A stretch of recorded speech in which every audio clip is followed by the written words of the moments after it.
Whenever we speak, whether that's on a stage, to a friend, a coworker, or even in Instagram captions, our focus is so often on, how will this make me look? We spend so much of our time laser focused on how our message and our communication will have an impact on how other people perceive us.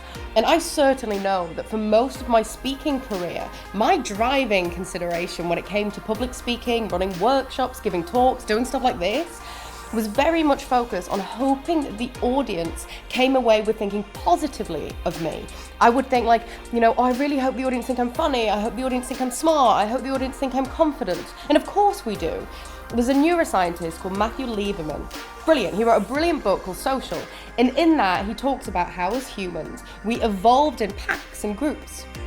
So when we open ourselves up to situations where we feel vulnerable, standing on stages, sharing on social, talking in meetings, whatever that is, neurologically speaking, on a deep surface level, this is akin to threatening our survival. There's a part of our brain that's going, oh, but I'm socially excluded now. What if I get ridiculed? So it is our instinct to think, what can I say that will make me sound smart? What can I say that will make people think I'm cool or funny or whatever it is for you?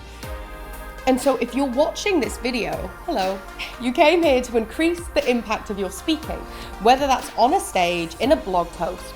And the most powerful lesson I ever learned was to move away from speaking to impress and instead start speaking to inspire.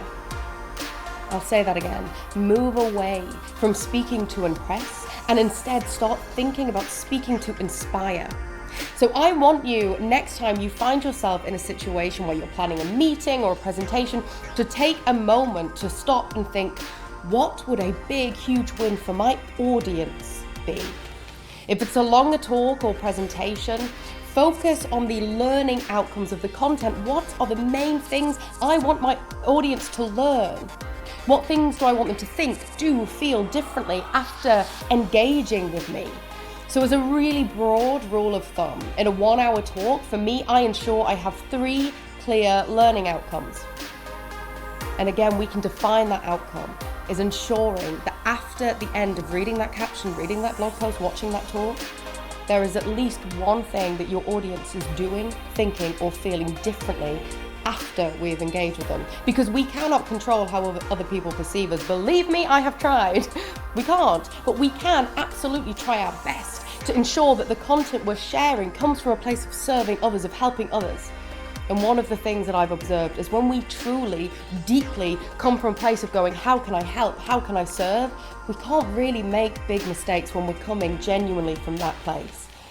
So to reiterate, the big learning outcome from this quick little video is to think less about how you can speak to impress and think more, a lot more, about how you can speak to inspire that change.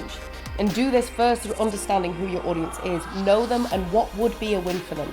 And ensure then you are laser focused on your specific learning outcomes that you want to share. Hopefully that helps. Thank you.